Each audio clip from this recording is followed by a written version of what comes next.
a Vietnamese man named Lee, whose ultimate goal was to live in America. Now, Lee came from one of the wealthiest families in Southeast Asia, where his family excelled in industry and real estate. Back then, Lee's family owned almost 1/3 of North Vietnam. But with so much to gain being born in a family of wealth, Lee unfortunately had to experience a loss when he lost his father, who was brutally murdered during the time he lived in North Vietnam. The death of his father caused Lee and his mother to head south, where Lee would eventually pursue a law degree. Now, law school was just the beginning for Lee. He followed in his father's footsteps and became prosperous by constructing buildings to supply the American expansion in the South.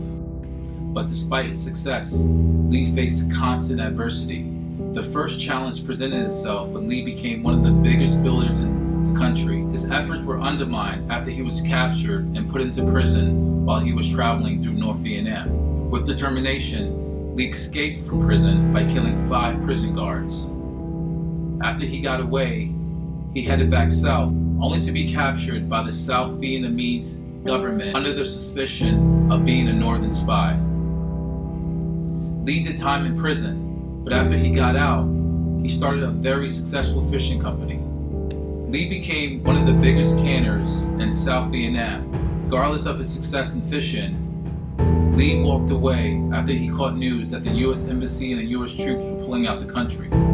As the U.S. was pulling out, Lee loaded a fishing vessel with his valuables, sailed out to the American ships, and exchanged all his gold for safe travels for him and his wife to the Philippines.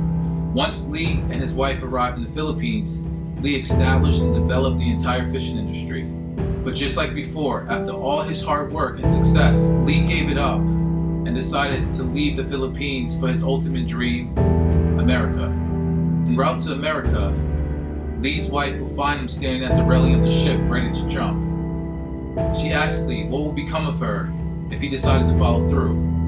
He explained to his wife that he was depressed and he loathed the idea of having to start over again.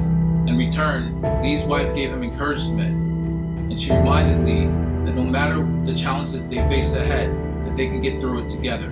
Once Lee and his wife finally made it to the U.S., they arranged shelter in the back room of his cousin's bakery. Not uncommon that Lee's cousin offered him and his wife a job and the opportunity to own the bakery. To put things in perspective, Lee and his wife's combined annual income was about $16,000. which was enough money to afford an apartment at that time. But instead of getting the apartment, they continued to live in the back room of the bakery. Not only did they live in the back room of the bakery, they also limited their food consumption to bakery goods, and they kept clean by taking sponge baths in the sink. Lee's logic was to focus on collecting the $30K needed to put a down payment on the bakery, because he knew if he pursued upgrading his wants over the need to save money for the bakery, it would delay their goal to ownership. After 2 years of living with bare minimum and saving every penny that they had earned, Lee and his wife saved up the $30K and made a down payment on the bakery. With the down payment and a loan of $90,000 from his cousin, Lee and his wife finally reached their goal. But the story doesn't end here. Even after all the sacrifices that they have made, Lee and his wife wanted to be debt-free, so they continued to live at the bakery a little longer. It took exactly 1 year, saving all the profits they made from sales, to collect the $90K and pay for the bakery in full.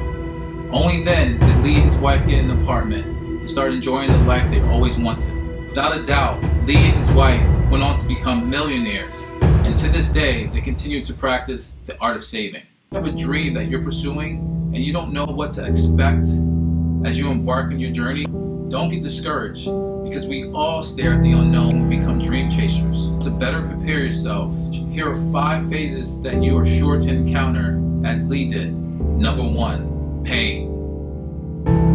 Pain is usually the impetus behind pursuing goals, because at any given moment, your life can change and cause great levels of pain. But instead of drowning in your pain, embrace it and be certain to use it as fuel to ignite your dream. Number 2, inspiration. Inspiration is key to creating momentum towards your dream by cultivating a love for something. You love something, you tap into the same creative force that drives nature, and that same force will now drive you. Number 3, adversity.